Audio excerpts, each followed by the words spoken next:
Are you concerned about all this corruption being misgendered as conspiracies? Well, don't you worry. Sit back, relax, and join in the conversation as we talk with today's guest.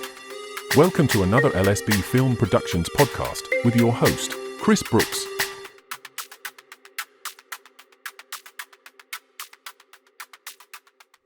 Hello and welcome to the channel. It's me, Chris Brooks. Today I have a great guest, Paul Dobido, as he's known online. I'll do. And he's going to give me some information on his perception of how the world is. So there's so much to unpack on this. I will try and leave any relevant links I can in the video description. But for now, welcome to the channel. Hello. Hello. Yeah. Hi. Yeah, I mean, basically, my background, just so you know, I've got no kind of intellectual authority or anything, so I kind of completely undermine myself first. As a graphic designer, I've done quite a bit of illustration work and fine artist work, also done a lot of house renovations. But I'm just kind of like an average layperson in that respect. I kind of woke up in about which year and a half before the pandemic, whatever you want to call it, thing happened. That blip. So that fiasco happened. So I was by that stage, I'd seen the Deagle stuff. And it was kind of like, oh, it's actually started, it was kind of that situation. My main reason for actually wanting to speak out at this time is that I'm aware that, just from my own research, that people are making a number of assumptions, and I think they're wrong. I think basically how the cabal are operating is that they've planned this for a very long time, and for various reasons. They've got a series of sub-narratives that they've put into effect that basically, when if you don't believe this, you'll believe that sub-narrative. You don't believe that sub-narrative, you'll believe another. So they've got a number of fallback positions to prevent you from seeing what's actually taking place. And all those sub-narrative positions eventually will lead you to basically going along the path that they want, which isn't great, which is kind of against yourself, really. The reason that they need to be so deceptive with what they're doing is the last thing they want is people to actually realize what they're doing, not so much for the situation at the moment, but for them to continue. It's dependent on them being able to put in place a history that omits basically what's happened, and so that people will always think this has happened rather than this has happened, and that their existence is dependent on that situation, on basically concealing themselves, which that kind of goes along with what a lot of people understand anyways, but it's a bit more than that. It's a little bit more than that. So they've got these sub-narratives in place. The problem that I think people are making, the mistake that people are making, is when they're presented, they're looking online for information that's available that will tell them what's happening. They're finding someone that says something that they broadly agree with, and that person may be completely genuine, but they're not running any checks to test whether this new piece of information is true. And you need to do some basic tests, and those need to be primary evidence. So you're looking at direct observation, or you're looking at logic and reason. So if I say 2 + 2 = 5, you can get your hand and go 1 2 1 2. That's 1 2 3 4. It's like it doesn't equal 5. It equals 4. It doesn't equal 5. So you've tested using logic that 2 + 2 doesn't equal 5.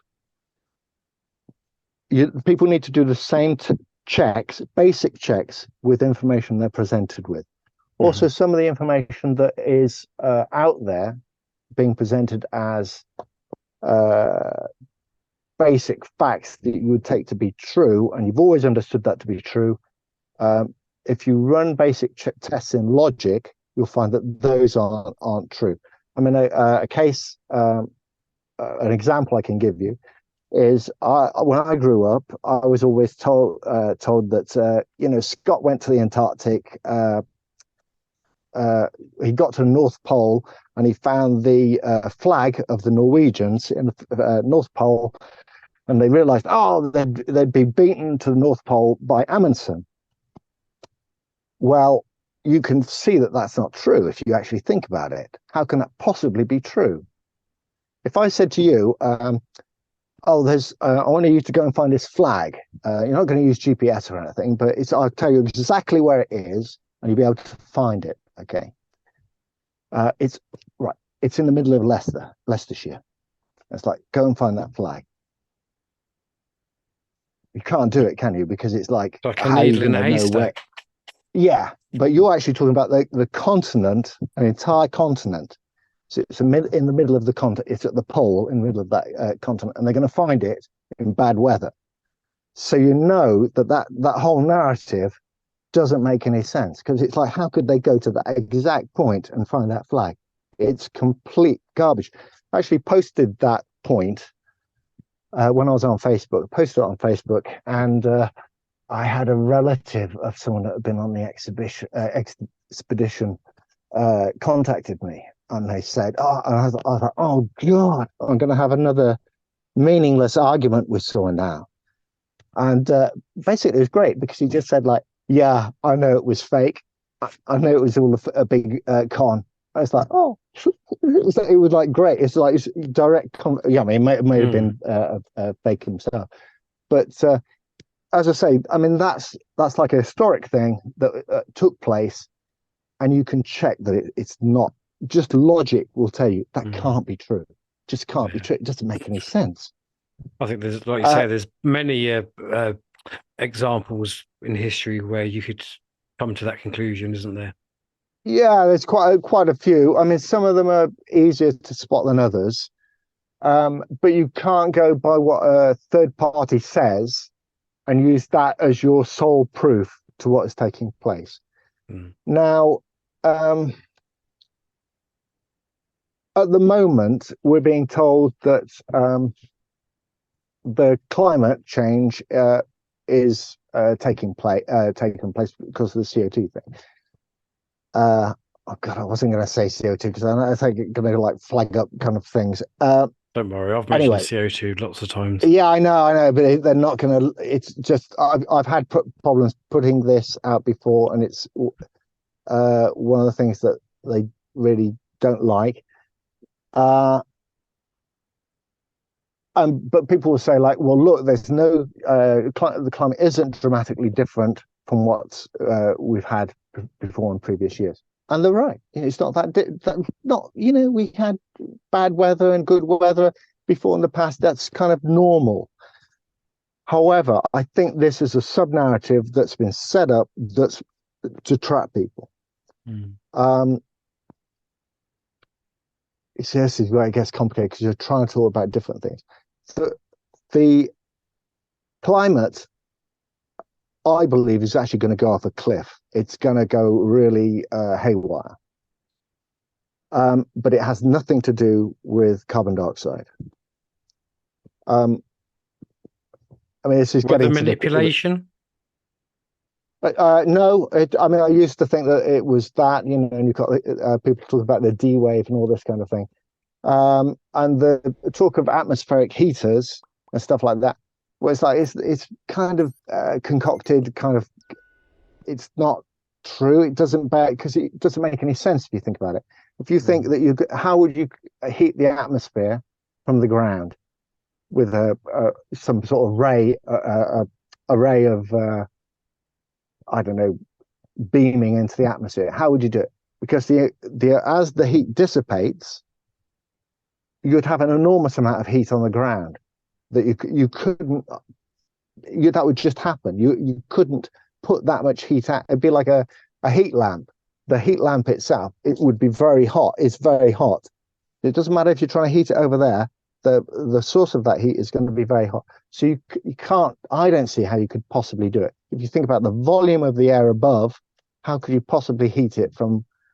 Even if you've got multiple locations, the amount of scatter that you're going to have would mean that the amount of heat you're going to have to put out would be humongous, and you just couldn't. It's just unfeasible that it could be like that. However, there's a mechanism that we know that can do all the effects that are taking place, and this is where I come into the fact that they put these narratives in place to actually hide what's going on, so that people won't just won't get their head around it. We've currently got a situation where we know the poles are shifting, and with that, we know that the electromagnetic field around the Earth is coming down, gradually coming down, but that's accelerating as well. As that the field, as people may remember from when they're at school, they may have been told this stuff, actually protects the Earth from the electromagnetic rays, the radiation from the sun. Microwave type. Not so many microwave, but it's all the whole spectrum of radiation coming in, giving us a nice environment on the Earth. We're talking about gamma rays and stuff. As those high energy, as the field collapses, those high energy particles are able to get further into the atmosphere. So you've got ozone being destroyed by those high energy particles from the sun. That means that your thinned ozone layer means that when you look at the sun, when it's not grey, you're going to have a brighter sun. It means that your stars are going to be brighter at night. It means that your moon is going to be brighter. That's something that's happening. We know that that's happening. Now, originally, I thought that this was being deliberately done with the aerosols that are being sprayed. I don't think that's the case. I think this is actually the effect of the electromagnetic field coming down, closing out, because we know that that's happening. Plus the fact that if you're going to put any aerosols into the atmosphere that we can see happening with all the chemtrails, that's any hazing that's taking place. I've been looking at what we're seeing, and it's basically they're hazing it out, fogging it out. So that's a physical barrier. Anything in the atmosphere that's hanging there is going to be a physical barrier to radiation coming in. Mm-hmm. So that hazing is very much to reduce that the impact of that radiation. I mean, also when it has been clear, I've noticed what you're getting in the summer is a lot of scorching on leaves, and they look kind of really like frazzled up. Now, if you think about the effects that radiation will have, it will affect crops, it will affect yields, and it will affect temperatures and everything else. So hazing stuff out is a way to combat those issues. Now, I know it doesn't sit well with people. It's because you like to think. So you're saying the chemtrails is a more beneficial practice in a rather way, than it's beneficial, but you can look at that as well as being like, well, someone that actually prevents you from being aware that your house is on fire, are they actually doing you any favors? They're not really doing any favors. They're just kind of like, that's even worse, than anything else. So it's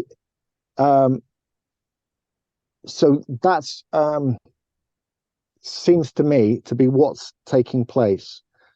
I know that doesn't sit well with people's perception of things, but it means that what we will have is, as these electromagnetic fields come down, because you're actually talking in the end about a pole reversal. and that's gradual, and then it gets to a point, and it will come down very quickly, and then it will come out the other side, and you'll have a new poles. So you will have a deterioration in the weather, and the geoengineering they're doing will have to get more and more intense to combat the reducing shield that you've got over the Earth.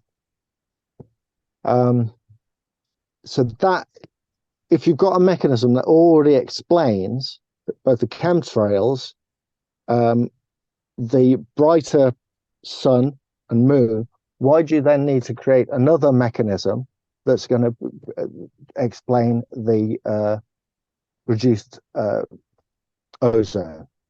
You say it doesn't make sense. If we know that there's something destroying ozone, which is the collapsing field, which we can measure, we can see it's actually coming down. Why would we then create another reason? It's like, oh no, it's not that. They're doing it deliberately. We're saying it's deliberate because we don't like the idea that it's a natural thing that's taking place. So basically, you've got a field collapse and a pole reversal that is everything else that's taking place is in order that we are not aware of this bigger thing that's happening, so that the cabal can hide this, the collapse of the electromagnetic field and the pole reversal, so that they can once this is over, they can continue very happily the other side. I mean, the collapse of the electromagnetic fields will have a number of effects. First, it will affect the weather itself. It will affect crops. Even the amount of water available will be affected by this, because it's also going to affect the effect of the fields. It's not just going to be on the weather. It will have other effects. It will affect the amount of seismic activity. I mean, we're not really seeing that as an effect yet, but when we get closer to the complete reversal, you will have a lot of seismic activity.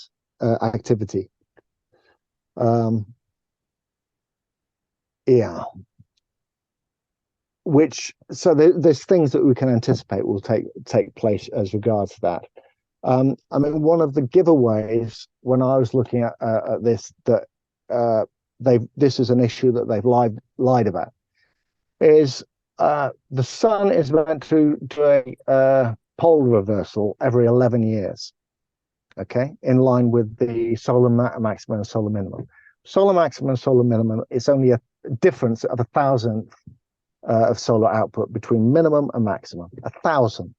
So how can solar minimum and solar maximum have any effect on weather? Even if you're going to make that grand solar minimum and maximum, how's that going to have any effect? It can't have an effect, because even if you take that 1,000th up and make it 100 times more, it's still not going to have really much a big effect. It's not going to have a big effect. Equally, how can solar minimum and solar maximum be an indication of pole reversal of the sun? It's like if the sun, and think of that as a big electromagnetic furnace anyway, how can that possibly be taking place? It's ridiculous. If the sun was reversing its polarity every 11 years, you would know about it.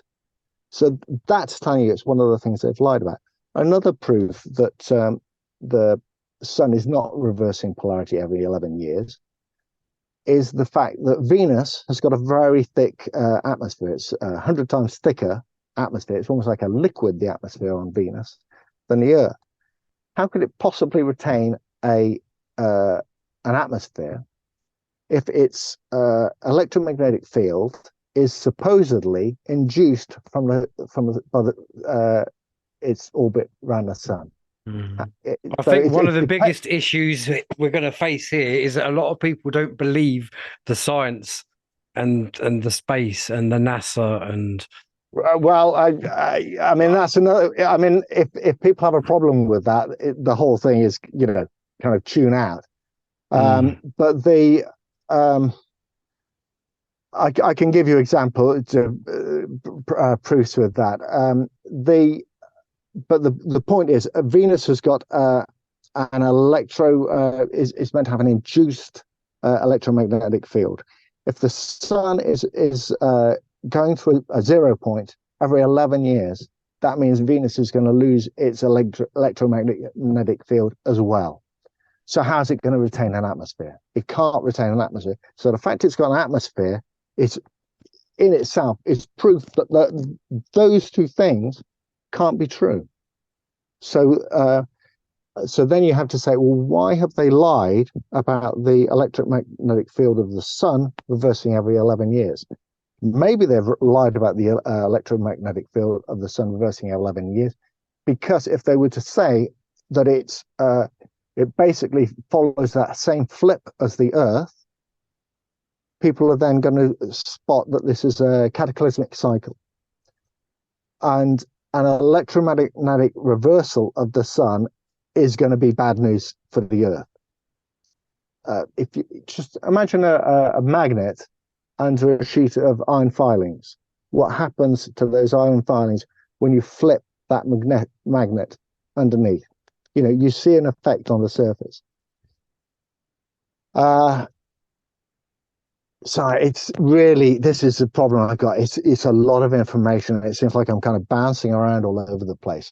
As far as the flat Earth thing goes, I'm sorry, that is a sub narrative that people have been sucked into, and they've believed it, and I'm sorry, there's no truth to it whatsoever. I mean, you can see people will say, oh, you can't see the curvature.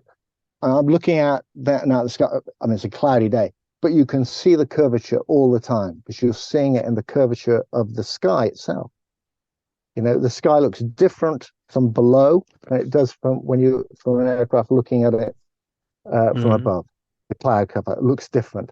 They'll say that you can't take. I mean, people who are taking the flat Earth to be true aren't doing even basic checks. So they'll take that.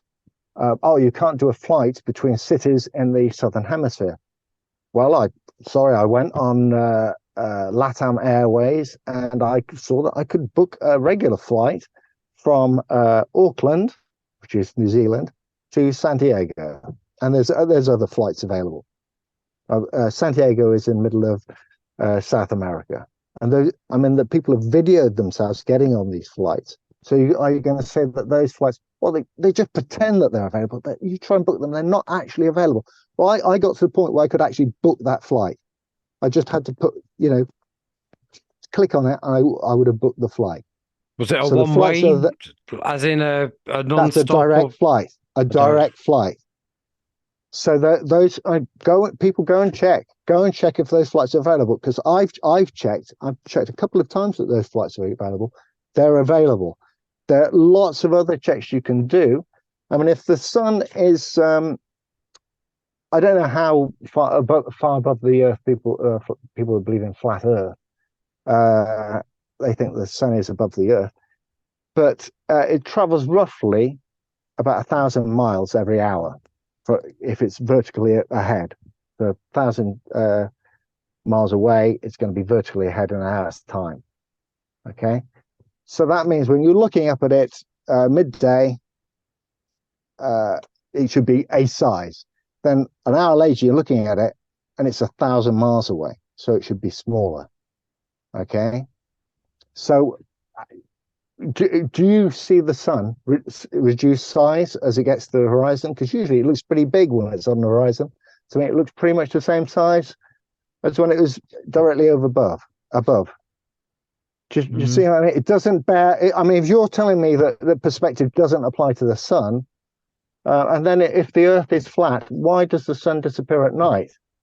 Because it can't go behind the horizon if it's flat, and it must be higher than any mountain. I assume there it's just the vast distance from wherever you are to the sun in relation to the sun. But then wouldn't it be? It would have to become smaller, wouldn't it? I mean, it doesn't make any sense. It's not just. I mean, to me, that doesn't make any sense at all. They're basic checks you can do. I mean, okay, let's say it's flat. Well, how is it then that if you're in Australia, you must be much further out from the that orbit of the sun than someone in Europe? So presumably you're going to have to be a lot colder to start with if you're in Australia because you're on the outside edge. So you're going to be colder in Australia, which doesn't kind of work.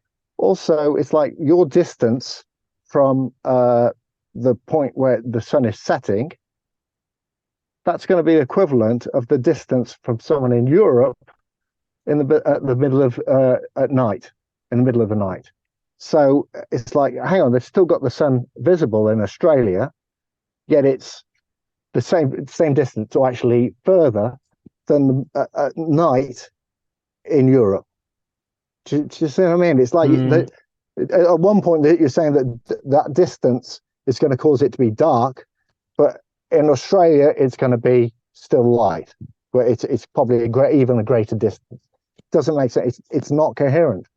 There's loads. I've never really understood it. Where there's parts of the world where it's like 6 months in black, 6 months in light. Well, that's to do with the tilt, isn't it? Because it's like one tilt is it's actually orbiting, so that even when it goes around the back, it's still. I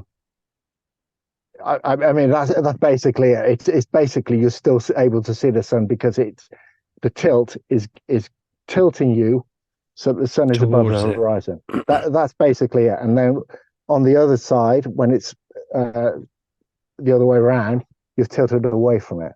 It doesn't matter if people don't believe me on this, because pretty sure I'm right with what I'm saying. It's like certain things will happen as dictated by what I'm saying. I don't really want to get into the flat Earth thing. I know that people are very. That's fine. That's always going to be a divisive. I mean, to be fair, I'm kind of on the fence, but I mean, basically, the flat Earth thing is a load of bollocks. If people want to believe it, that's fine. Sorry if I'm offending anyone. It's fine. I don't think you're stupid for believing it, but it's just not true. I am aware that people are very. The flat Earth gives a simple explanation for people. Oh, by the way, the anemia, whatever you call it, the lateral, because people always use that as a proof. They'll say, oh, look, it goes in a figure of 8 if you chart it over the course of a year. The lateral movement is caused by the 3 degrees variation in the orbit of the Earth. The up and down movement is produced by the tilt, which gives you the seasons. You combine the lateral with the vertical, and you get a figure of 8. That's the simplest way I can. So actually, that is even a proof of that it's round. All the civilizations that have existed have believed in a round Earth. The Mayan calendar is actually even based on a round Earth. It's actually that. And if you believed in a flat Earth, that's kind of problematic, because you then have to say, well, hang on a second. That means that Satan is God, because the Earth has been constructed in a way that the movement of the planets gives the impression that the Earth is a globe. But actually, that's been done to fool you. So it would mean that the creator was in on the deception. And it's just, it's like, it's kind of like. Well, they do say Lucifer is the light bearer, and they do say that he is the prince of this world. Well, I mean, I can come on to this later on. I mean, this is Lucifer is the morning star, and Jesus is the morning star. Yeah, that relates to Venus. The morning star is Venus. In the past, what we understand as Venus would have been Saturn. Okay, so Saturn is Venus. That doesn't make sense, but basically Venus would have had a ring around it, a dusty ring around it. The last cataclysm we had blew off that ring around around Venus. Okay, so the people after this cataclysm would have looked up in the sky and they're saying like, "Hang on, where's Venus?" And they'd eventually looked around and they'd have found this planet with a ring around it, and they'd say, "Oh, look, Venus has moved all the way over there. That's where, not Venus, Saturn has moved all the way over there. That is Saturn." But the ancient planet Saturn was Venus, but it was Venus when it had a ring around it. You had a cataclysm that blew off, which was basically a solar cataclysm, blew off that ring around Saturn, and people then identified what is we now understand as Saturn as Venus and said it's moved away. That's why in the ancient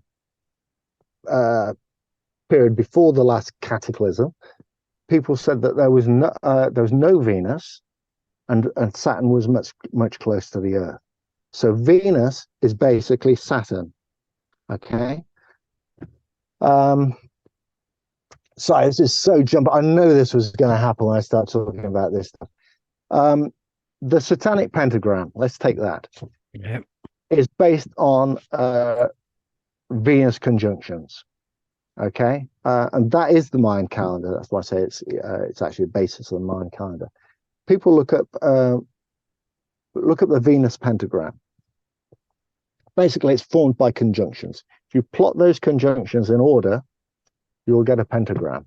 It's 8 and a bit year cycle.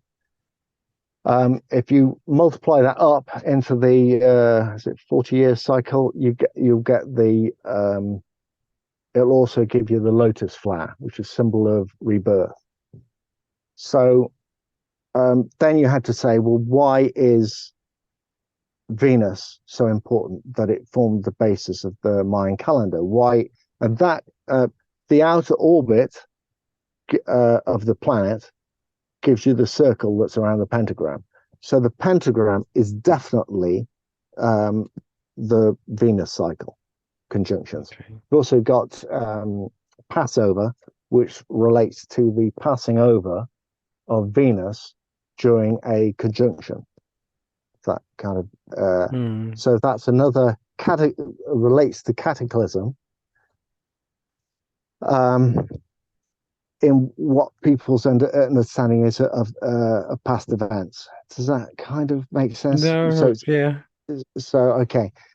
So why is Venus important? Okay.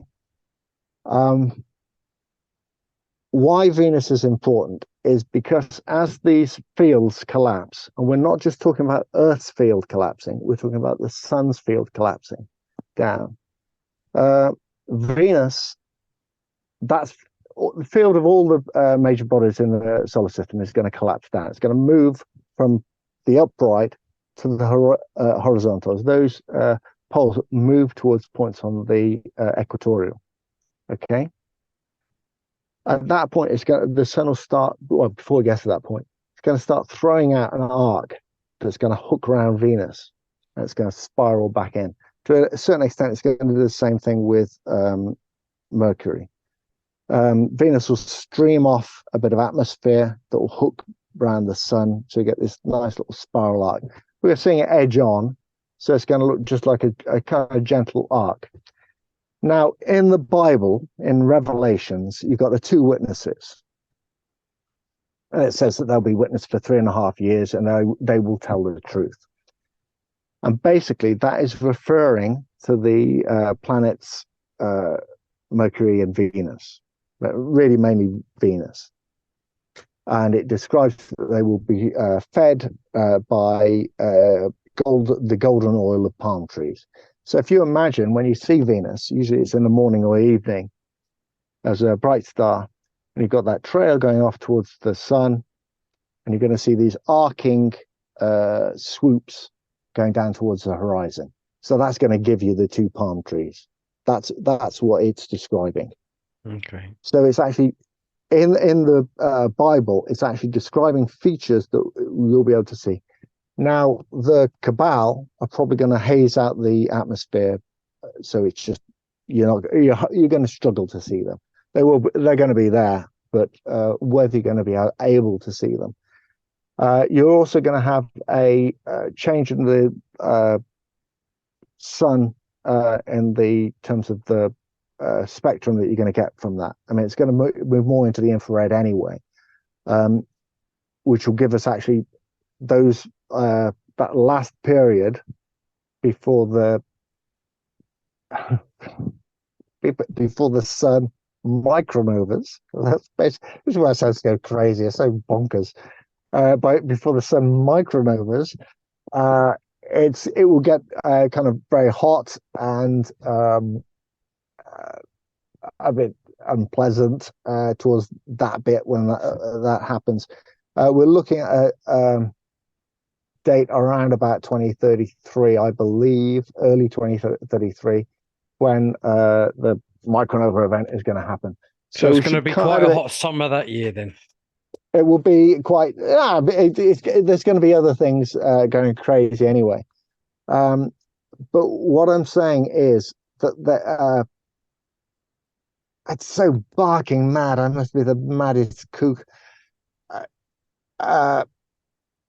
Is that, basically, there's going to be a feature that you're going to be able to see in the sky towards this. You're going to get the sun going in the Bible, in Revelations. How do I know that they're referring to planets? They're referred to as candlesticks. Okay, the planets. They'll tell you it's something else, but it's clearly they're talking about the planets, because they'll describe the 7 planets, and they'll say that one is girdled around the middle with a golden sash. Okay, what planet is girdled around the middle with a golden sash? Oh, it's Saturn again. So it's telling you it's the planets. With Revelations, what you've got is, it's basically a description of what's going to take place. It's written by the Cabal. It's going to nauseate certain people. I've always said that, I've always said that the Revelations, end of the world prophecy stuff is all written as a plan to tell, because they have to tell you what's going on. Yeah, well, so it's not the word of Christ. It's I mean, the whole thing. The thing with the Bible is you've got the good bit, which is the Jesus bit, which I don't know if that comes from what the actual timeline is on that, but that's basically natural law. The whole of that is natural law. All the metaphor that is in there is it's basically to give clarity. In Revelations, they've used all that metaphor. They've kind of flipped it. The metaphor is there to hide what you're actually being described. It's written as a piece of predictive program, and you'll find many false starts and many false endings. So it goes bum, bum, bum, bum, bum, and it says, oh, and it's all terrible, and it all ends. You think, and then it's like going on about a different cataclysm that's happening. You think, like, hang on, how does this? It doesn't make sense. It seems just totally incoherent. And that's because it's predictive program. They're giving you they're describing the same events, but they're doing it from different perspectives. And so when they've strung them all together, that's why there's so many false starts and false endings. So you need to read it as basically a description of what's taking place, and then they'll give you a different description of what's taking place, and another different description of what's taking place. But it's all about what's taking place. As a proof that that's written by the Cabal, apart from the fact the tone is very sneering, and it's a basic kind of it's delighting in all the horror and everything. But what the hell is a description of a financial crash, stock market crash, doing in Revelations? If this isn't written by the Cabal, what is the description of a stock market crash doing in there? Because you read that thing about fall of Babylon the Whore, it's a description of a stock market crash. Babylon the Whore is most likely that's represented by New York. That's what the Statue of Liberty is, isn't it? The Whore of Babylon. Yeah, I mean, Statue of Liberty holding the big phallus. Donated by the Freemasons of Paris. Yeah, I mean, I mean, another thing you could look at is quadriga. They've got of all the major cities. That's where you've got the four horses pulling the Hmm. chariot, and you've got Liberty in the chariot, and you sometimes even got a little goat head on the chariot. Well, those are the four horses of the apocalypse. Sochi Olympics, they even had the four horses coming in there, pulling a big sun behind it. So it's all embedded in the iconography and the history and everything that we're kind of seeing. So essentially, what I'm saying is you've got the electromagnetic field collapse. That's being all these planetary changes are taking place because of. I mean, this is third-party information, so it's difficult to check. Of a ripple in the galactic current sheet. As we go from one side of that ripple to the other side, you're going from a positive to a negative, basically, because you're going from one side of that electromagnetic plane to the other side. So the planet is that way on one side, and it's that way in the other side, and we're crossing over that boundary. That's why you've got all these changes on all the planets. Okay, so we're going into this period where the fields are changing, they're tilting over, they're going to go towards the equator, then we're going to have a pole reversal. Suspicious observers will cover this, although I think they're getting a lot wrong, and they take the NASA stuff way too much as correct. I think NASA are just so full of crap. But they will cover what is likely to take place. When we go through this crunch point where you have the flip, you'll have basically a solar event where the sun will throw off what will be a shell of dust that's accumulated around it. Again, that is described in Revelations. There's lots of other stuff describing what's going to take place. You're going to have, because you're going to have this crustal displacement on, it's difficult for people to get their heads around it, where the crust itself of the Earth will detach, and you're going to get this displacement. It's just so nuts. I'm sorry. I know, because it's like I'm saying this stuff, and it's like, I don't believe it when I'm saying it because it sounds so barking mad. But I think the Bible also says that the truth will be so, or the lie will be so large that people. yeah, it's I off the can't remember what scale, the quote and is. it's so much information. It looks like the crust itself will electrostatically detach from what's there, from the mantle, slide around. The centrifugal force will drag the existing poles towards the equator, and new poles will form at what are the points that are then on Almost the like a top ball and bottom of bearing the type equator. effect. That you've got the It's earth going and to then the crust. swivel Yeah. around. Okay. If you look at I mean, this will tell you why Antarctica is off limits. It's because basically we're not allowed to go to Antarctica because you've got this. If people were there for any length of time, you're going to start to see evidence of habitation. Little buildings and walls and stuff like that. That from prior, Pyramids. maybe pyramids. I don't know. From when it was last occupied. Okay, because every time you have one of these swivels, the Antarctica is going to shift back to more of an equatorial position. That's why, I mean, this isn't contentious. Underneath Antarctica, you've got evidence of tropical environment, followed by frozen environment, followed by tropical environment. So you've got basically layers saying tropical, frozen, tropical, frozen. By the way, all the stuff about ice ages in the past, and it's complete bollocks, absolute shite. Not true, rubbish. It's like there's no such thing. I mean, mammoths have been found as far south as Mexico, so they're not even. It's not like they're particularly. They're more like just like a temperate herbivore. Um, Hmm. What's a your mammoth. opinion on dinosaurs? It's irrelevant. Don't Right. go Okay. because I don't want to go there. Because Because you mentioned the woolly mammoth and they were around supposedly the same time as dinosaurs, so I just wondered what your take on well, they that. were. I The mean, Bible mentions dragons an awful lot. I mean that's the dragon cycle. Okay, which is this Venus, the Venus conjunctions is the dragon cycle.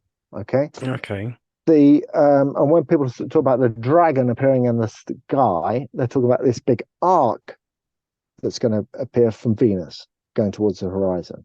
Okay, Okay. I mean, you might also see it as like a line going through the sun, possibly. I don't know where we're going to actually see it that time. I think the sun's going to go red.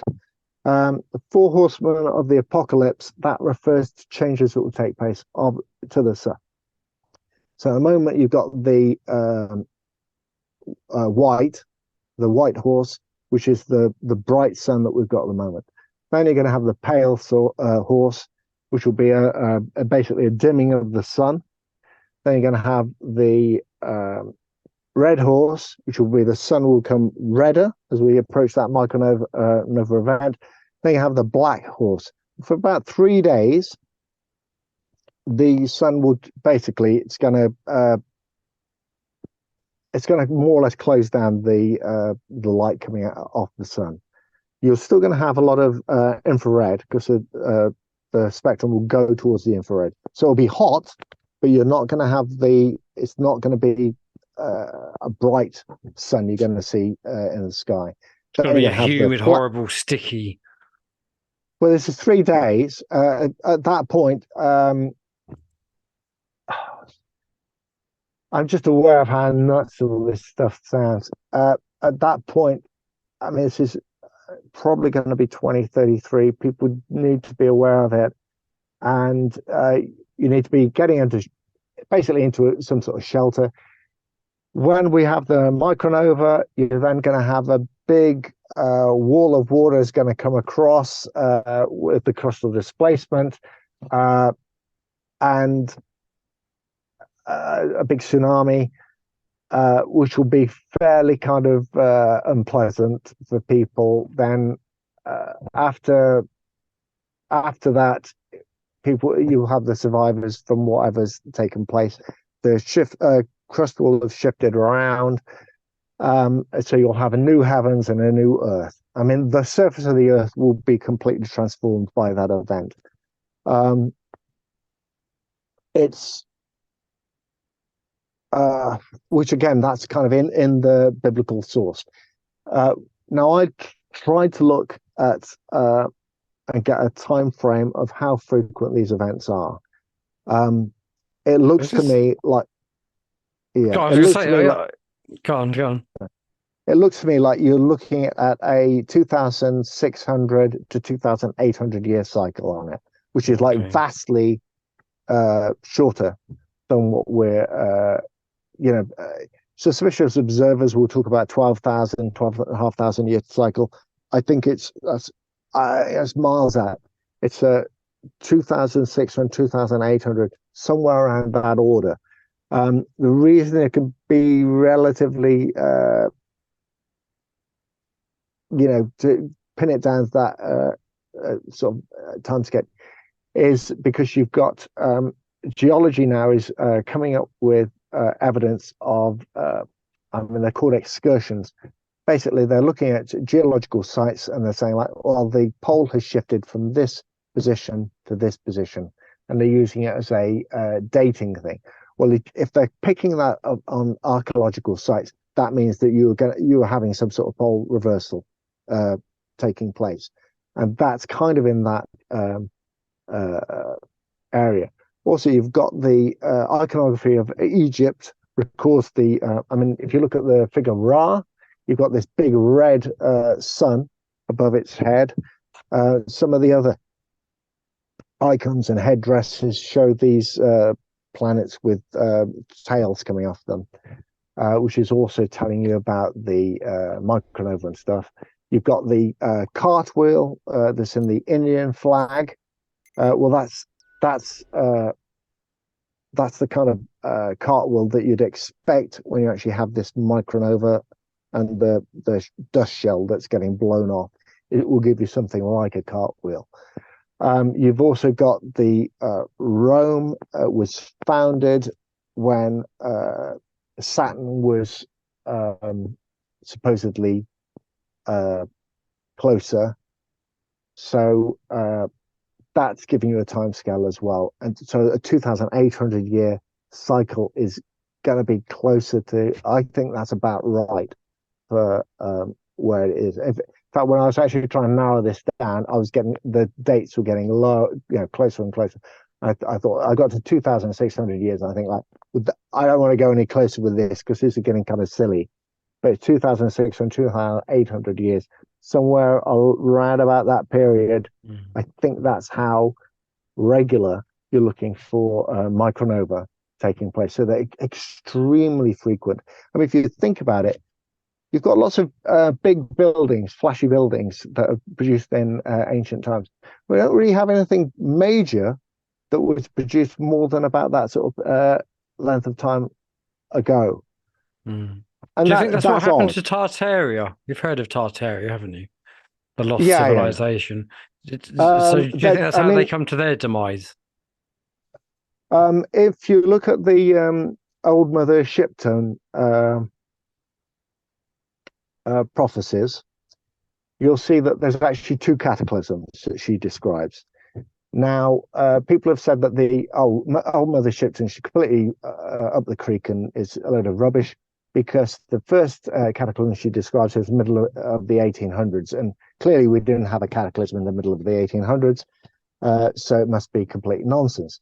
Well, hang on, the mud flood and everything fits in the middle of the 1800s. I think there was some sort of cataclysm that happened in the middle of the 1800s.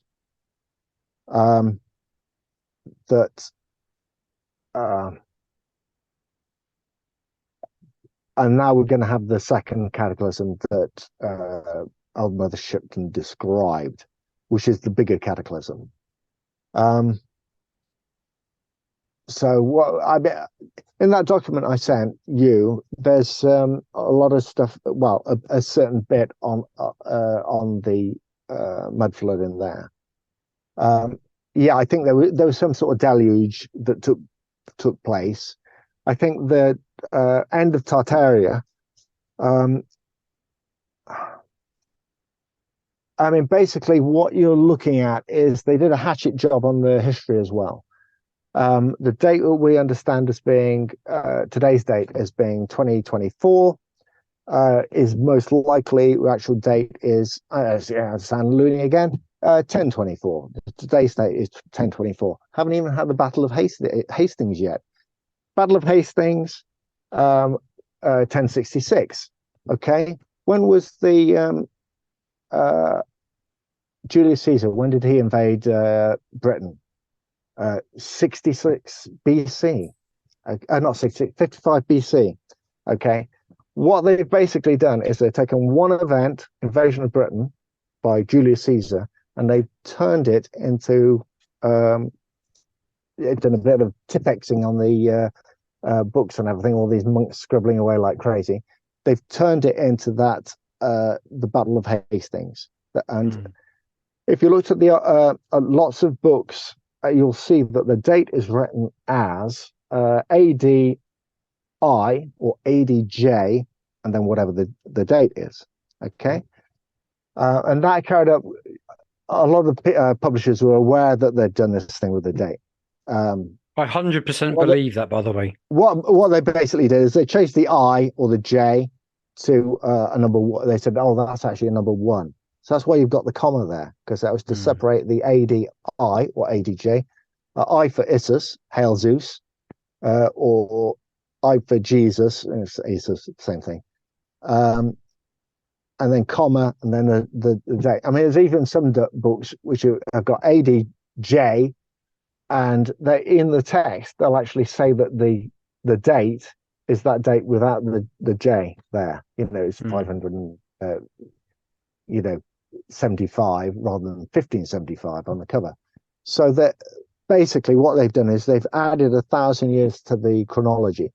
Isaac Newton was aware of that, and he strongly objected to it because he didn't like all his. He'd worked out all these positions for the moon of eclipses and everything, and he got really pissed off because it's like, well, I've written out all these positions for the moon of telling when the eclipse is going to be, and now they're all screwed up because you've added this 1,000 years. It's like when you trace it back, you should be able to say when those eclipses were in the past. None of them fit because you've got that 1,000 years. That's why he became an MP, is to try and get that date sorted out. Flamenco covers all this stuff, and is that also why they've changed like if you take really, we should have 13 months all with 28 days per month. But now we've only got 12, which is why we get the leap year. I know. It's kind of odd. I don't know. That's one issue. I've not kind of gone into that. It's kind of like, it's kind of odd, but it's like kind of I've kind of been because looking everything at with dates is just a lie, isn't it? We've been deceived on so many levels. Basically, they've done a hatchet job they've done a hatchet job with everything. So trying to make sense of things it drives you nuts. I mean, why I'm concerned about this is people are are believing they're going along with narratives that are going to lead them to make wrong conclusions. So if people think like, oh, there's no climate change taking place, when climate change becomes undeniable, and you've got either terribly cold or terribly hot, some kind of extreme like that, then they're going to say, oh well, the CO2 must be true because because look how how the weather, well, we were wrong about that, so yeah, that is really bad. And the people that actually believe all this climate stuff, the fanatics, they're going to go mental. They're going to be so angered and triggered. Yeah, because they're going to blame everyone that's denying climate change. They're going to say, oh, it's their fault. The way to debunk the whole climate change thing is to actually look at the percentages of those gases and then work out how much energy capture you would have to get to arrive at any warming amount. This will be one of the things that they won't like me saying, by the way. So you take carbon dioxide is 0.04% of the atmosphere. That means it's a 2,500th of the atmosphere. To raise the temperature by just 1 degree centigrade, carbon dioxide would have to capture 2,500 degrees centigrade of radiant heat energy from the Earth's surface. So if you bend down and see if there's 2,500 degrees centigrade of radiant heat energy coming off the Earth's surface, there isn't. Methane is it's 0.00017% of the atmosphere. That makes it a 600,000th of the atmosphere. It means there would have to be 600,000 degrees centigrade of heat energy coming off the Earth's surface. Well, that's 100 times hotter than the surface of the alleged surface of the sun. Hot it is. So that's it's kind of crazy. It's just not possible. You go through and do nitrous oxide, 3 millionth part of the atmosphere. They get around this by saying like, oh well, it's accumulated heat. Well, accumulated heat is nonsensical because heat is flow. So it doesn't. If the ratio of heating is of carbon dioxide, for instance, is the 2,500th part, that's the ratio of the amount of heat input you have to keep going to have just 1 degree centigrade of heating. You've got to keep on putting 2,500 degrees centigrade of heat energy to maintain that temperature. That's how mad it is. So it's not just a little bit impossible. It's like Unbelievably so it's impossible. humongously impossible. It's insane. It's absolutely insane. But if you want to debunk it, just look at the fractional elements and work out the fractional amount of energy that's got to be captured. And there's no way you can do it. It's absolutely impossible. I mean, all those narratives, butterfly effect and all that kind of thing. It's just there to Confused. stop. It just confuse you, just to make like, oh well, it's butterfly effect.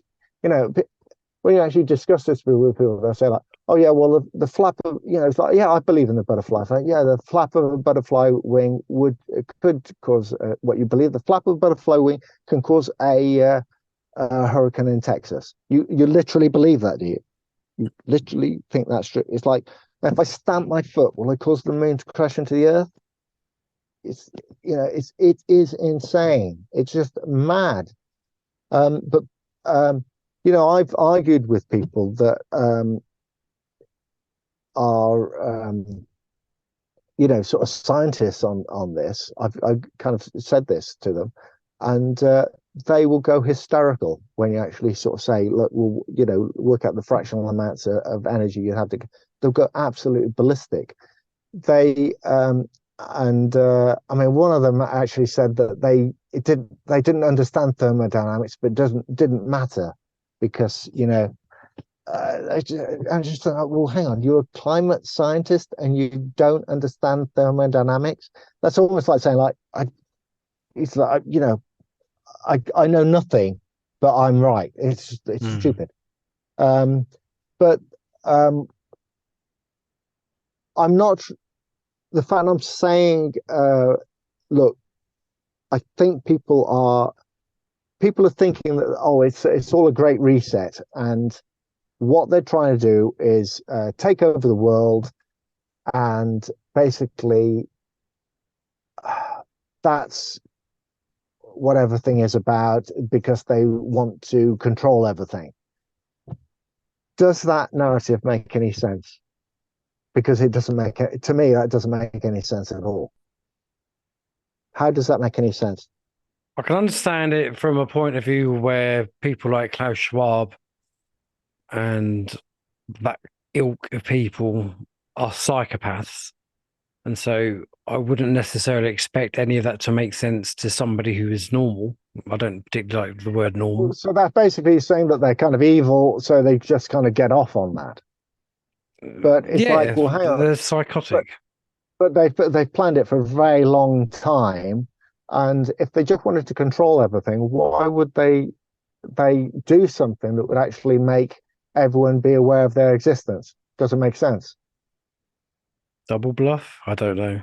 Is the odd. But I'm quite open-minded, but what I'm saying is the narrative that we've been presented with this Great Reset and everything, you've been presented with a series of kind of pantomime villains. And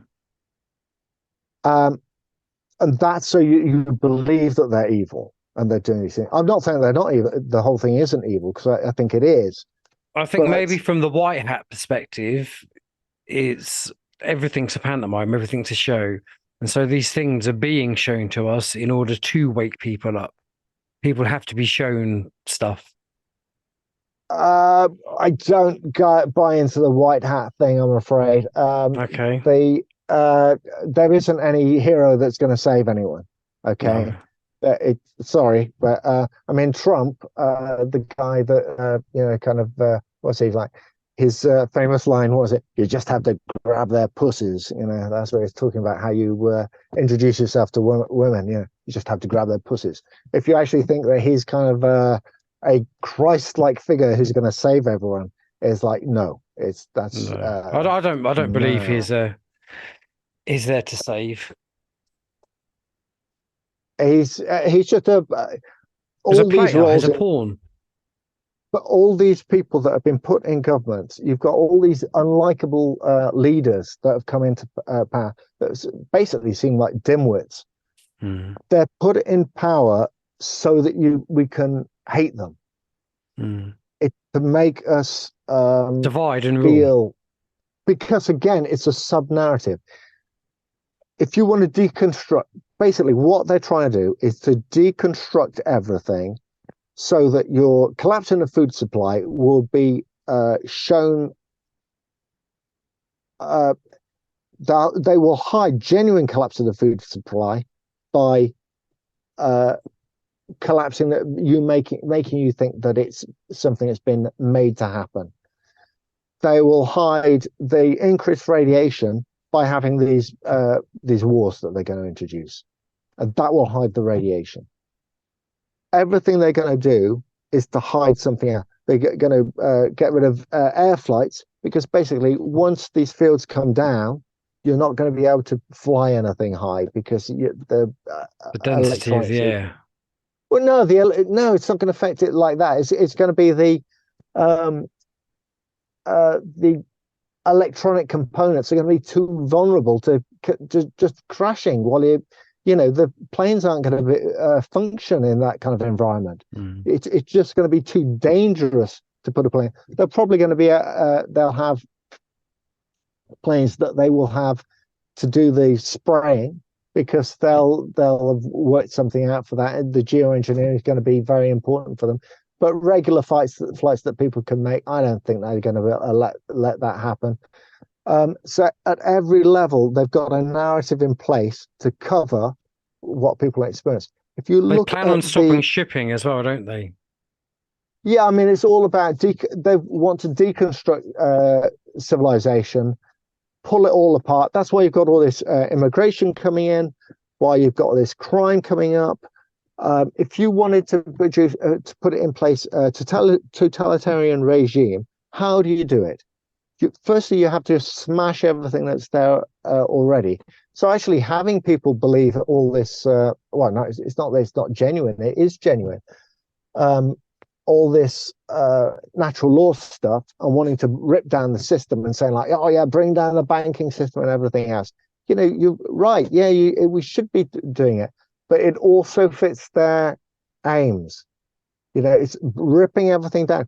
You want to have crappy leaders in place that you think are completely incompetent. If you're trying to hide a plan, if you're trying to do something really dodgy and nasty, how do you do it? You're going to put these leaders in place that look like they're complete utter morons. That's what they've done, or evil or something else. You want to hide it behind something. Best way of hiding something is behind something else. And that's what they've done. That's why it seems, when you actually look at everything that's taking place, this doesn't make sense. It doesn't. Why is it like that? Why is it like this? Doesn't make sense. You look at all the predictions of prophecies about what's taking place and what appears to be playing. How can you have the prophecies will say about volcanic eruptions and what have you, and climate going haywire. Well, hang on, how can the volcanic eruptions and everything, it's too much. It's almost like too many things happening. It's like everything all at once happening. Chaos. Yeah, how is that possible? And the answer is that you've got the electromagnetic fields coming down. That's going to cause lots of problems with the geology of the Earth. It's going to cause problems with the atmosphere.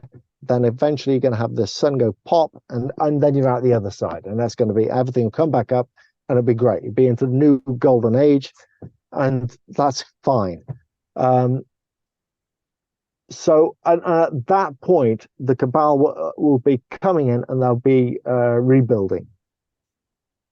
But you want to be able to hide what's just happened. And that all the setup that we've got now is so at that point, they can hide what they...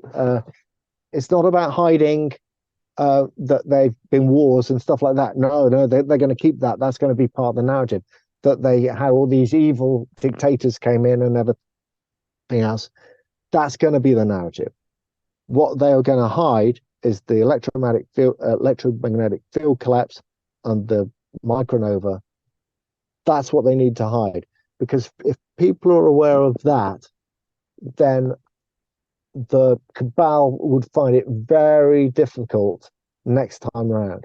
I mean, imagine a situation that people are aware of what's happening to the field collapses taking place, the pole reversal, and that in less than 10 years, the sun is going to micronova. Imagine what would happen to people. No one's going to go to work. Everyone's going to flee out the cities. They're going to go mad at the governments. They're going to rip the governments down. They're going to put some responsible in place. They're going to want to have a. They're going to want to survive, and those who are in power aren't. They do not want to share that kind of, they don't want to be accountable in that way, and they don't want people to survive. They don't need us. We're not important in that respect. So, I mean, essentially, that's what's taking. I'm sorry, it sounds crazy. In a way, it's kind of good that Everything sounds crazy in this world yeah, because it is. but it's okay. It's okay. I don't mind that people aren't going to believe it. In fact, it's good that people don't believe me. I don't want people to believe me because some people may be upset by what I'm saying. That's their What problem. I'm bothered about is later on when some of these things come into effect, is I want people to know that it's okay. Things are going to be all right, because there's going to come a point where people are going to have no hope. They'll think the cabal have succeeded, that you've got these totalitarian regimes in power and nothing can be done. And they're not going to last very long. The whole thing is going to be over in 9 years from now. The whole will be out the other side, and I think that. I mean, I hope I'm not wrong on the time scale on this, because other people have said it's going to be like decades away, but I don't think so. I think it's going to be, as I've said, we'll be out the other side of this. And What does 9 years take us from now? well, it's 2033. 2000, yeah. 2033. I think by 2030, what I'm saying is going to start to ring true. Oh, there's things that are coming up. Sorry, going slightly off at a tangent, but you need to be aware of. One of the things I became aware of is that they're planning to do this thing with one of the pandemics they've got planned is to do with it'll be spread by ticks. It's a variant of, I think it's a variant of Ebola, but it's going to cause loss of limbs, I believe, and it's going to be targeted at children. Okay, possibly the transmission, they've already sorted that out, and it would have been by inoculation that's already taken place. But that's one of the things that people need to, the fact that this is going to be spread by ticks. It was in that, God, what was that recent film that was on Netflix? They had a reference to about the end of the world type thing. Yeah, there have been loads of them. Yeah. Yeah, anyway, there was a reference I to know the the tick one you thing in it. mean. The one where the Yeah. airplane's coming down.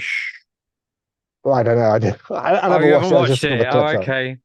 But I know there was a tick in that, the tick thing in that. But and there's also a reference to the ticks in the iPet Goat 2. There's a kid lying and the tick falls over his face, and that is a reference to this Marburg variation that they're gonna do. The One of the likely scenarios with that is they're going to have as the treatment for that will be something called Rivax, which would be basically a therapy based on ricin. That'll be put in place so that people lose faith in that it's a complete disaster and many people will be injured and stuff. And then they'll bring in what they intend to bring in anyway, which will be a mRNA vax that will do introduce the third strand onto the human DNA. That looks like that's the mechanism how they're going to do it. I know Rich Planet kind of covered that slightly when they were a long time ago, but that does look like one of the scenarios that they've got planned. The tick thing. Just kind of remember when that comes up, that Remember this is this conversation. yeah, just remember this conversation. I mean, remember this conversation when I talk about the fact the sun's going to go dimmer, then it's going to go redder, and then you have the 3 days of darkness before you have the micronova. At that point, you need to be having some sort of shelter. It depends if you intend to people might say that I just don't want it. I don't care if if the whole This thing's is gonna it. go pop. See you later. But I mean, if you've got kids, it's kind of like you might think, well, okay, I want to get through the other side of this, and it is survivable. It's only something like 3% of species are going to go extinct, so that's very small. So it means it's totally survivable. This thing, depending on where you are, not a good So time. when you say shelter, are you talking like underground bunker? Are you I talking just about need stay in your but just house? Or are you... well, I mean, I don't know because it's an unknown. Um, it just being out of the sun because you're going to have radiation coming down. I would possibly be looking at maybe having something underground, but just a little bit of soil on top just to keep the radiation out. I mean, I imagine but it's going to be hellish in that period, and that's when people are going to lose their marbles. They're going to go crazy because you're going to look up and this kind of red sun with this streak coming out the side of it. You will think it's going to be hot. You're going to think that it's hell on earth. Apart from the fact you're going to have all this narrative of the radiation and stuff, it'll be like mankind has destroyed the planet. There is no hope. It's actually the complete opposite. The whole Earth is about to be reborn. I mean, basically, I'm telling you the mechanism by which the Earth is going to be reborn. Going back to that thing, I mean, it's going to annoy the Christians that I was telling you about the 3 days of darkness and everything, and the connection with Venus. Well, as we said, that Venus is what's it? The morning star, or what was that, Satan? I can't remember. Anyway, they're both interlinked with Venus. Think about it. Son of God is literally, they mean the Son of God. That's why every picture of Christ has a sun behind him. It may well be part of it as well. I hadn't really thought about that. The Amen Ra, Amen is when people are praying. It's like Amen is Amen Ra, Amen. I thought Amen stood for so be it. Well, maybe it does. I don't know, but I'm just saying that it has also got the Amen Ra link to it. What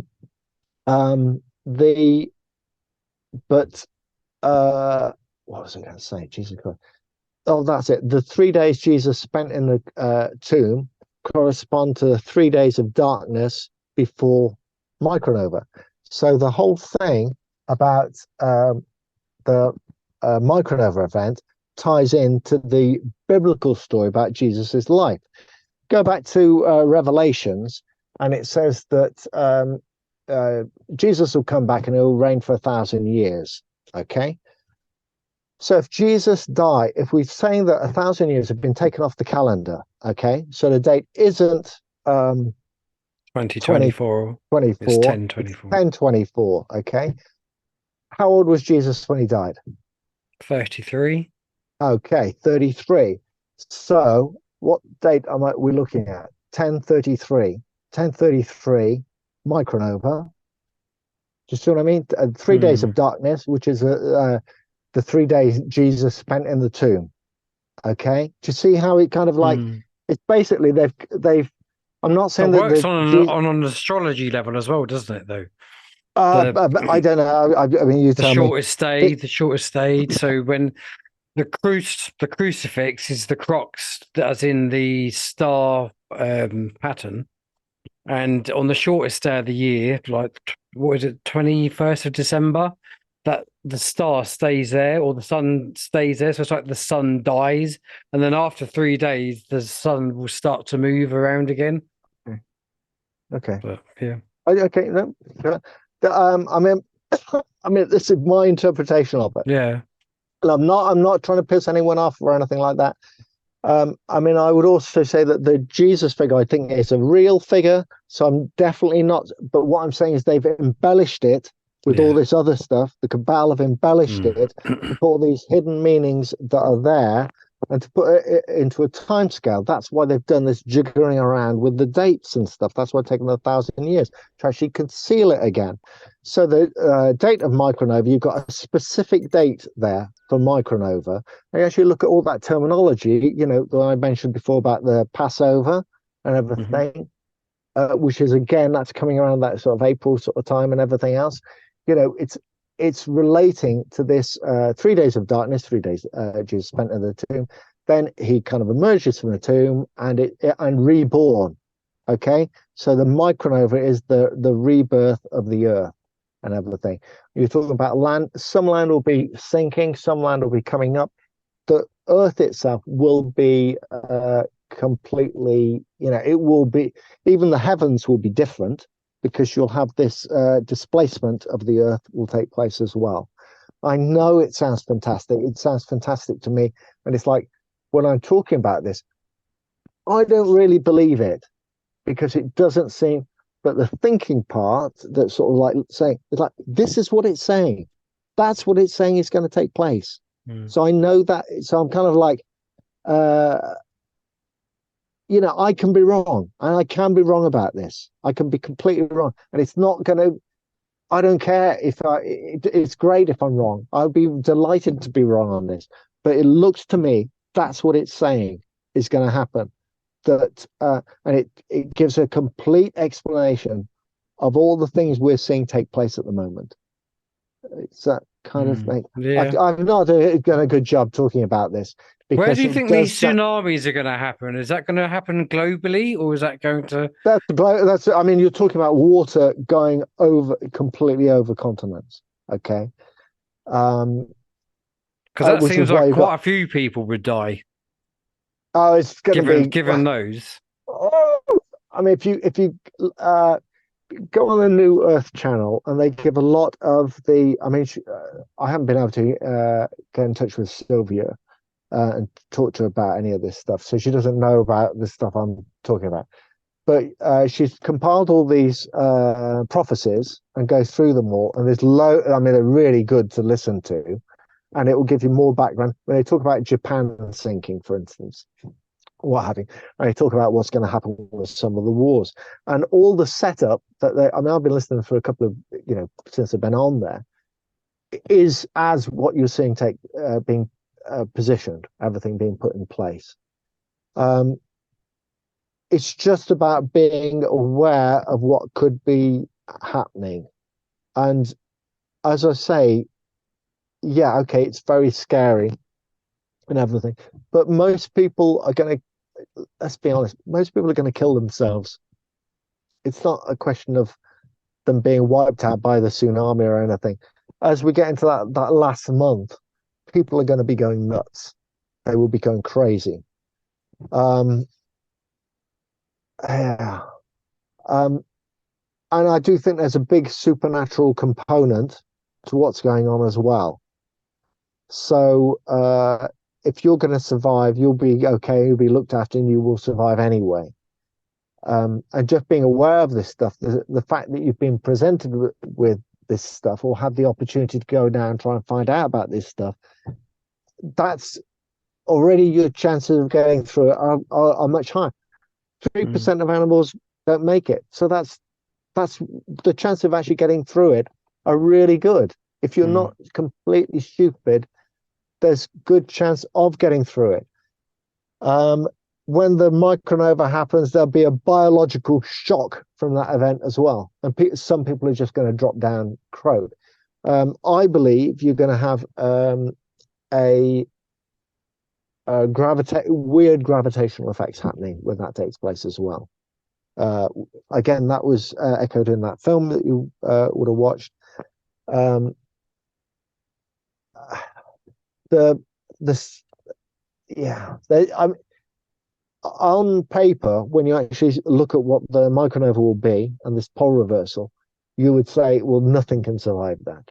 And that's one reason I would say it's a supernatural element as well, that will get us through this. But the micronova itself can vary in intensity from something that's very minor to something that's really extreme. So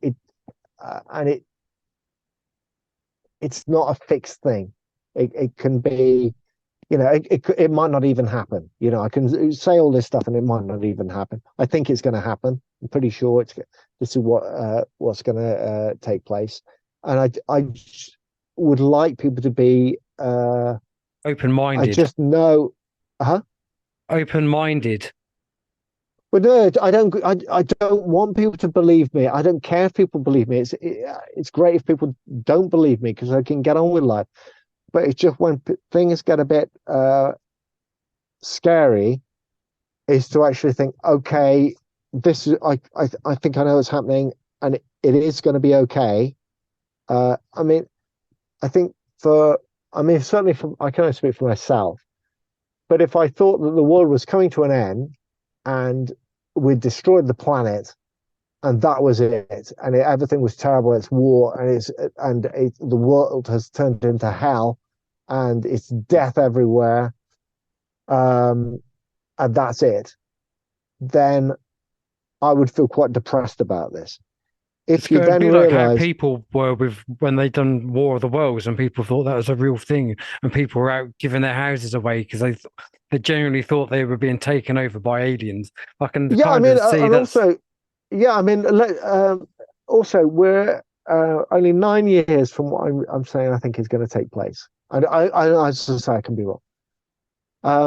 And things are okay. It's like we've got all the hazing above and everything, and we've got all these crappy leaders in place, but things are basically okay. So that's telling you that it's not, it's kind of okay. I mean, I know was it the Revelations thing? It's meant to be 3.5 really terrible years, and then you've got the pre-tribulation, which is a 3.5 year leading into that. So it's 7 years in all. And we're not even into that maybe not even into that 7 years yet. But it's basically that I haven't done a great job explaining this. It does sound so crackers, but it's hard not to sound crackers when you're talking yeah, I about know these kind of things. it just sounds horrendously stupid. I I understand can't. what you're saying, so it's not. I wouldn't say that you sound crackers. I just think that it's a very plausible alternative theory. Yeah, well, the point is that what people are being taken into with going on with this great reset and getting. I mean, I don't. To me, it doesn't make any sense. A great reset, because and it's not to say that isn't taking place. Whenever you have a regime, be it like China or Red China or the Nazism, or any of these extreme regimes that come in, it's always done through you create a crisis. Cambodia would be another example, which is engineered, and then you use sort of mass socialism. All these regimes like China and Russia and Hitler and everything else is brought in on the back of socialism. This is what's bizarre about people saying that it comes to, it's fascist regimes, that these come in as national socialist regimes. And you can see that setup being set up now. So it's an engineered crisis to bring in that new world order type situation. But I don't think that they are bringing any of this stuff in thinking that it's going to last any period of time. I don't think it is. It's there to just manage the situation with something that will then give them the excuse after the cataclysm, that will give them the alibi for everything that's taken place. If you look at the Gotthard Tunnel ceremony, that's divided into two sections. You've got the outer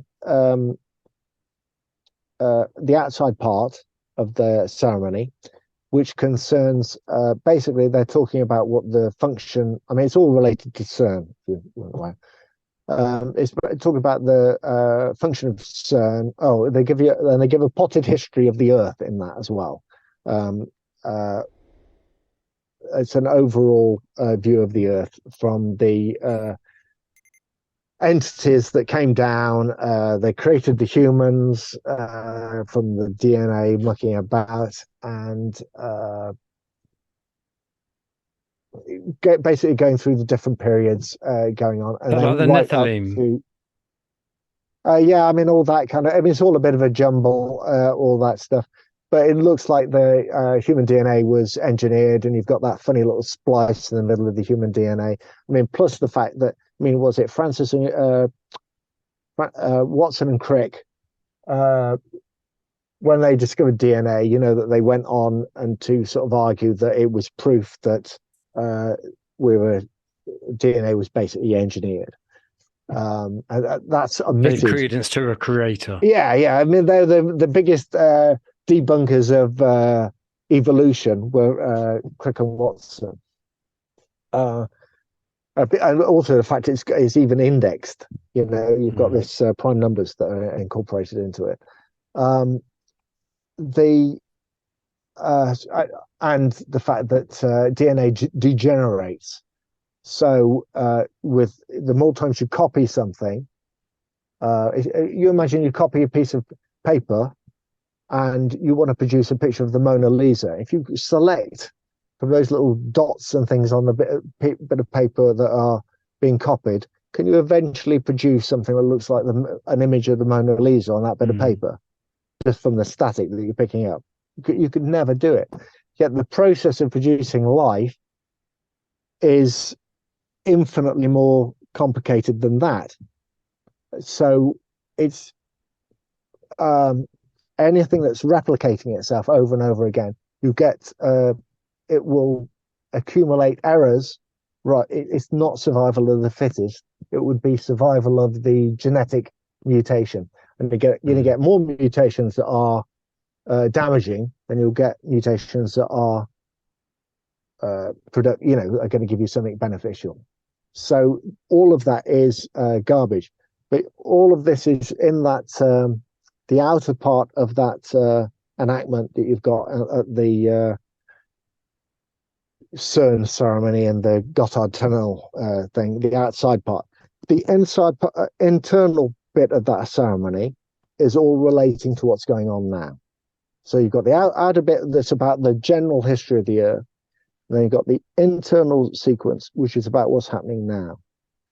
In that, you'll see the little red sun that appears in the background on some of that sequence. Can you I send can give me you a few. this? Oh, Gotthard Tunnel, just look it up on YouTube. It's easy peasy. In So that what is document, it? What's it called? Gotthard Tunnel, How's that spelled? GOTT Yeah, HRAD yeah. tunnel ceremony. Okay. It's a really well known one. Hard. Okay, cool. Yeah, but the bit in that big hangar, the tool room section, that's the what's going on now. Okay, and you've got the figures at the start with all this dust all over them.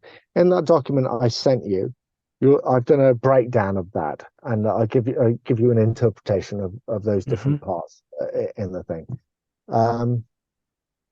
I've also talked when I'm about it's going off again at a tangent about the role of CERN in relation to Mandela effects. So basically, what they're doing is they're utilizing effects of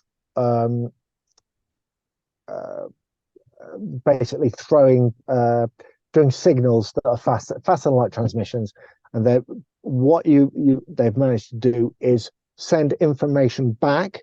So that what it's given them is given them firstly, it's given a technological accelerator, so they can send information back and then develop that up into technology. Okay, so I'll send it back in time and then to develop it up into technology. So that's why they've been able to pushed the technology so quickly. They're also the Mandela effects. Those are just I think I know why they're doing. There's another reason why they're doing these. But what they're basically doing, they'll send an instruction back in time, change that logo by such and such and such. Okay, do these basic changes to a logo or something else, little changes. Mirror, So mirror on the wall then yeah, becomes magic mirror on the wall. well, they're basically altering things in the timeline.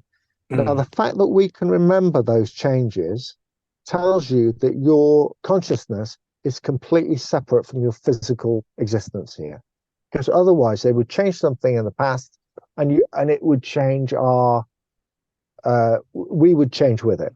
But The butterfly effect. but the fact we're conscious of those changes tells us that your consciousness is completely separate from the physical timeline. So, if you like, that's proof of soul. But basically, Mandela effects, they're sending information back, doing little tweaks, saying change that logo, change this, change that. And that's what's giving you the Mandela effects. That's referenced in the Gotthard Tunnel ceremony. The whole, as a background to that, it's important to realize that the whole understanding of what particle physics and all this kind of thing is complete bullshit. What you've basically got is you've got an ether.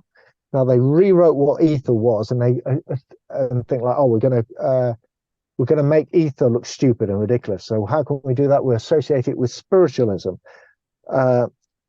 Forgetting that people that like Tesla, what did he advocate? He advocated the ether. He said that everything is result of frequencies and it basically frequencies in the ether. So you've got either a nucleated vibration, that's what you would call an atom, or you've got like a propagation of a vibration, which you go just off in a straight line, like that. Okay, and that's what you would call a photon.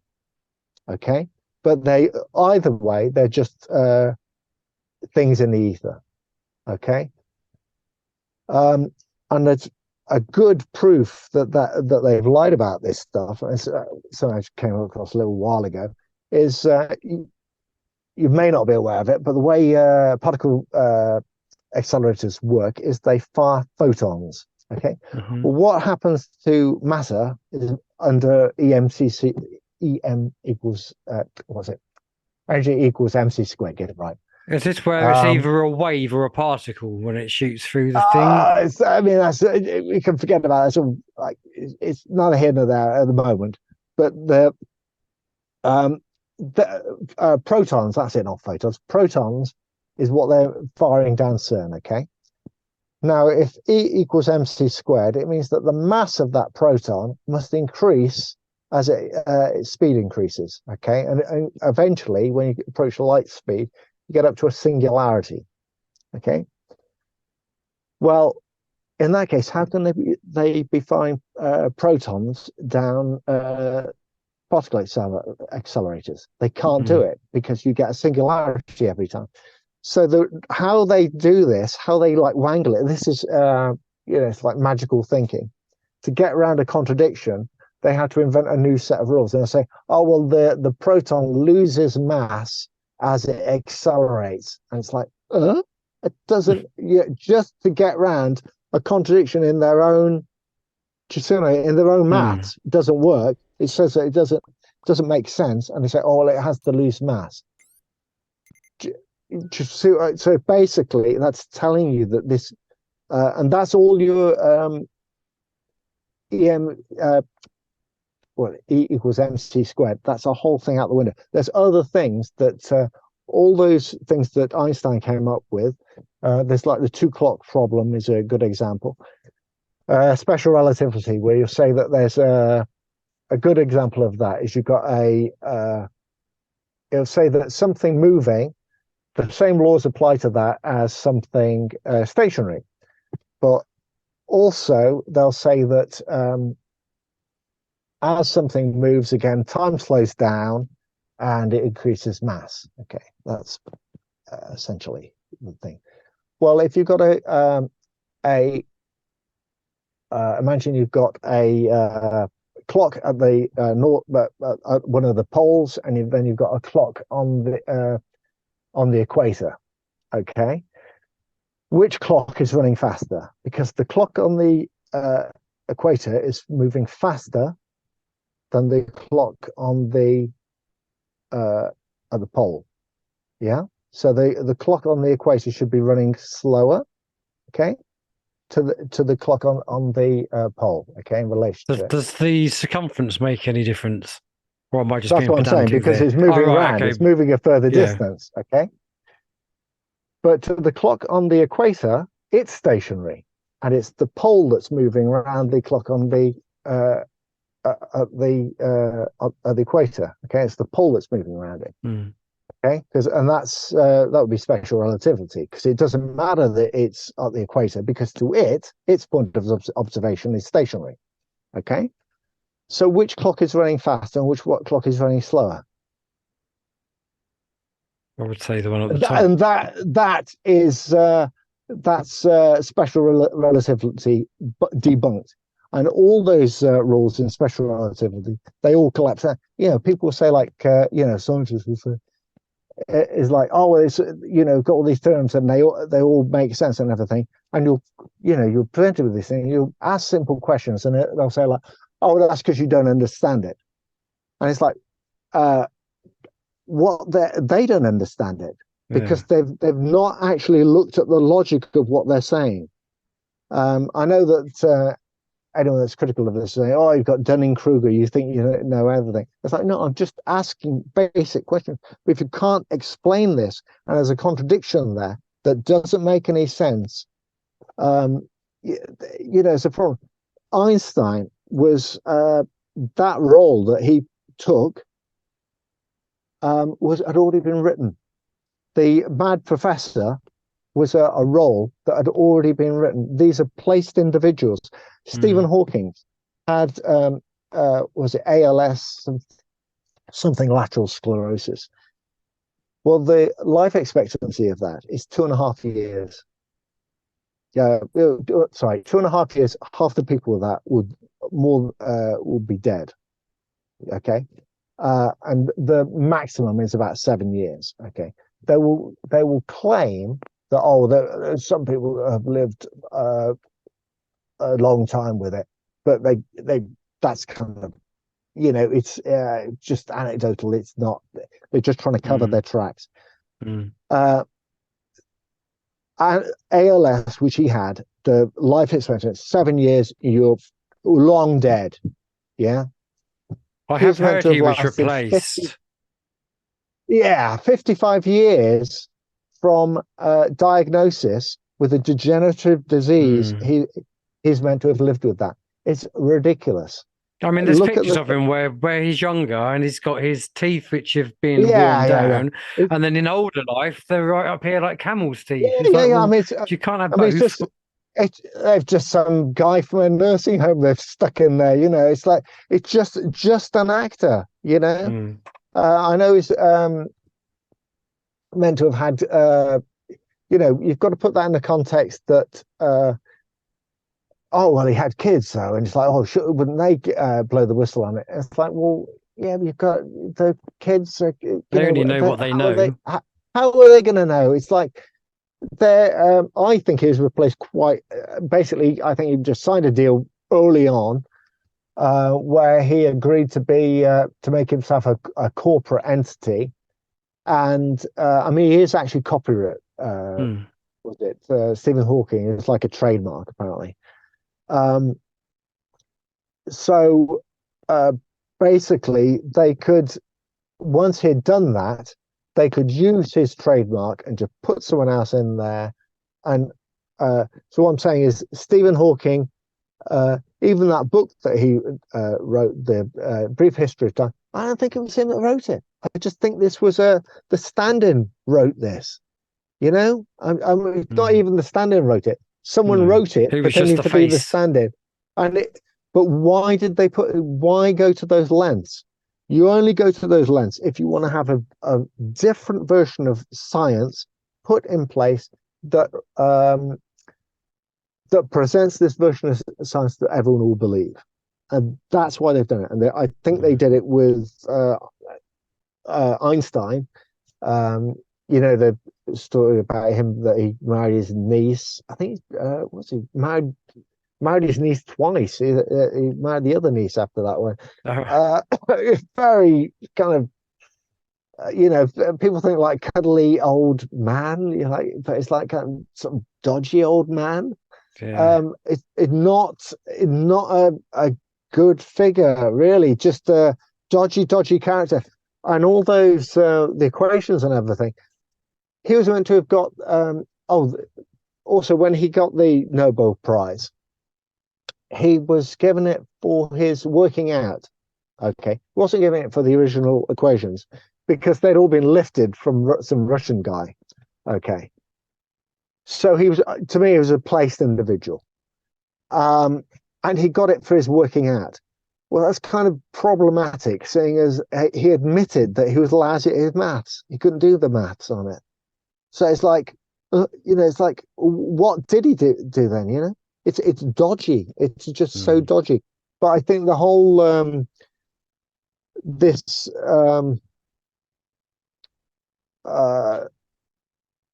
fundamental stuff about the MC squared and all this kind of thing, I think that as well is something that people should question whether it actually hangs together very well. I know that what was it, Ken Wheeler does a good breakdown of this. That's Theoria Apophasis does a good breakdown on that. I know I've been kind of like throwing loads of stuff out here. It's just that I've not done a good job presenting any of it. It is crazy as hell.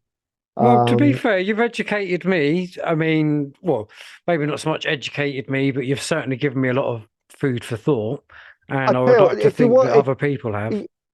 Yeah, I mean, one of the things you could look at as far as the I mean, the tsunamis are, well, they're in lots of predictive programming. Okay, there's was it Day After Tomorrow is quite a good one that's got that. I mean, I quite like it in that film where they have the hurricanes on the screen and they all make the 666. It's like, oh god, it's quite painful. Obviously, the 666 as well, that actually relates to these spirals that will come off the sun when the Venus spiral that I mentioned before, which is the dragon cycle. And you've also got to bear in mind you've got a spiral going to Venus, you've got a spiral going to Mercury to an extent, and you've got to maybe even have a bit of a spiral coming off the Earth. There's some of our atmosphere gets lost. I have to say, 666 does appear quite a lot on the globe, and I think this is also why there's more flat earthers than you would think there are. Because there's loads. I know it's everywhere. The speed of the Earth equates to 666. The axis, or whatever it is, the axis of the Earth is at 20 something. So 100 take away that axis, it leaves you with 66.6. There's so many 666 references within the globe. But I mean, that isn't that. But that's the axis you've just mentioned. That's a globe thing. It doesn't actually work on the flat Earth thing. No, but that's the point, that the globe Earth is to hide the fact that there's a creator, because the Bible talks about the firmament and the flat plane. The Bible talks about the expanse, and it's been interpreted as a firmament. So that's kind of wrong. It's actually the expanse it's talking about. But it's like you can't use the Bible in that kind of literal sense anyway. But I don't think the Bible says that the Earth is flat in the way that that people would like to kind of interpret it that way.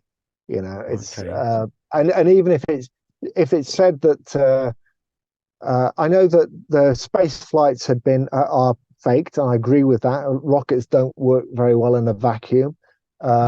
And all the SpaceX stuff is just so fake, it's ridiculous. All the moon landing stuff is totally fake. you've got temperatures in the exosphere of over 2000 degrees centigrade, though. So you're not going to be able to push any rocket through that without it melting. So that gives you a reason why you would have to fake space anyway. I know when they first found those regions around the Earth, they kind of freaked out a bit. You know, the guys that found that out, because it was like, oh, you're not going to do space flight because you've got these radiation belts above the Earth, and as I say, the temperatures are, very, very hot up there. So, but I mean, with the whole flat Earth thing, there You are think it's a so many. psyops? Well, if people want to believe that, that's fine. And I've said, like, well, uh, I've said this. I don't know how you would explain the Venus pentagram then. How do you explain what's the star that stays in the center? Polaris? Yeah, but well, So they're when more or you've less got in the the center. spinning things Yeah, and that, but you're spinning around an axis, and that just happens to be in line with the axis. That's it. yeah, It's not a okay. big deal. It's like if you're on Doesn't a matter where you take the picture. no, because, well, hang on. Uh, it's always going to be in line with the axis of the Earth, isn't it? But if you're in Yeah, near but Antarctica, if you're taking a picture from Australia, which is at the bottom of the Earth, and Polaris is at the top, surely you would get a different perspective of the sky than what you would if you well, were. there is a different perspective of the sky from Australia. So that kind of, I Okay. think you may have just debunked your own All right, argument. probably that wouldn't be the But first time I've done that. so that doesn't kind of, but I mean, basically, Polaris is in line with the axis, and that's it. Of course, Right, obviously, if you okay. have this tilt, your Polaris isn't going to be in line with the axis. Oh no, hang on. You've just debunked your own one No, it there. will be in line with the axis. No. Jesus, I'm confusing myself. But Well, I listen, I don't. think. Go on. No, I mean, I was just going to give people some predictive programming to look out for. Okay. One of the good ones is which I really like, which is a terrible film, but most of these are terrible films. Oh, by the way, 923 is that's really heavy in predictive programming and worth looking at. Is that a film? That's Is it 923? no 923 is everywhere. 923 people. Some of the people listening will know about that. It's very. It must relate to something. I've Okay. seen loads and loads of references. I thought I knew what it related to, but it wasn't. Oh, is this where Um, people are saying, "Oh, something bad's going to happen on the 23rd of September"? I mean, it looks like it possibly it could be 23rd of September. I don't know. All I know is that there's 923. Okay. Um, uh, but a good reference for the micronova is the last Matrix film that they did. Again, like, not a fantastic film in terms of what people think, but the bit when they're on. Have you seen the film? I have, yeah. I Well, haven't. sorry, the old one or the new one? No, the latest one. No, I haven't seen the latest one. Okay, Sorry. they're on this roof, and you've basically you've they've got the swarm that comes after them. I mean, that's referring to some of the, I think, some of the mind control they're going to do as we get towards the micronova event, where basically people are going to go demented, start throwing themselves out of building, start attacking each other. You know that they've got cannibalism as a one of the things that they want to bring out on people. They want to reduce people to a base level, and that comes from the Luciferian ideological side of this. That's a whole different issue. It basically hates humans, wants to, because it Yeah. blames humans for its situation, and wants to demean humans as much as it can. Um, they're chased up onto this rooftop, and then you have this sequence with the sun, and it makes no sense in relation to the film, which is why it's so great. Mm. And if you actually get a chance to watch that with this big sun sequence at the end, there's other sequences in that film where you see the sun is presented as like this as a sunset all the way through the film, and that is referencing the red sun as we approach this micronova event.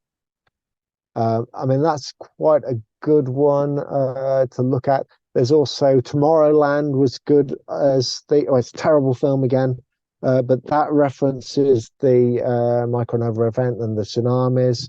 I mean, once you know that that's one of the things that is being referenced, uh, you you will start to see it. You'll see the references are tsunamis, red sun, or something where you're actually seeing the sun as a kind of a background thing that's being venerated in some way. Um, you've got all this other stuff with the tick and the virus that they're going to be doing. Yeah, there's what was it? The Road was a good one that referenced the what's going to take place. Where you've got this very grayed out environment. Everything seems to be dying off. I mean, that would equate to if they decide to really porridge out the skies. I'm expecting them to make the skies very thick and gloopy and horrible as we get close to this event. Like That's LA. it's. I don't Smog, know. almost like smog. Yeah, I should imagine it's going to be pretty well, kind of like that anyway. Like a It's sandstorm sky, really. it's going to be. I mean, I don't know, but I should imagine they're going to try and haze it out. They may even try and hide the fact you've got this spectrum change with the sun by, I don't know, maybe putting something blue up there to try and offset the red that you're going to have coming through. But those will be things that they're going to try and hide. Um, if people want to try and get through it, you know, it's not beyond possibility that people can do things to make sure that they're better off. The UK is in a great place to be, but nowhere is, and we don't know how the land is going to come up or go down. There's some things that are okay about the being in the UK. You've got quite a shallow sea. The the plate that UK is sitting on is quite shallow, so that's going to help a bit. But it's it's a small country surrounded by sea, so that's not a great place to be in terms of what's Getting taking wet. place. Mm. Getting wet, yeah. But I know it sounds crazy. If you look on suspicious observers, you'll find a lot more information than I've given you that's more detailed and more credible than what I'm giving you. As I say, I think they're miles out with the time frame that they're looking at. Um, I'm trying to think of. I mean, that's basically. Yeah, that's going to be basically the best reference for this that you can find. But I'm not presenting that. I mean, I think that they're controlled. When I've tried to put material out, I've been censored. I've had blackmail early on, this before I even knew about any of this stuff, just for saying about the um, trying to debunk the stuff about the global warming stuff. I had a threat sent to my phone. Okay, and they also let me know that my messages are being monitored. it actually came as a blackmail threat onto my screen. You picked up your phone and the threat was on the screen before you even touched anything. Yeah, and it sounds incredible. And I talked to someone a week later, and I got another message came through, letting me know that they'd heard the telephone call. Okay, so and I've had when I've been posting stuff online. I mean, well, if I put a comment online, quite often it would be gone within, depending what it is, just yeah, it can vary from minutes to seconds. Okay, I mean, a good test people can do, right? If you want to see how their control is, go on a site that's pushing this Wuhan lab leak, okay, and tell them, put on, this is completely ridiculous. Bioweapons labs do not muck about with these viruses, common colds to make bioweapons. See how long that comment stays on there. No, I can It'll be on imagine. there seconds, and it'll be off. And the reason is they don't want people to question that. They want people to believe that. That's a test that people can do.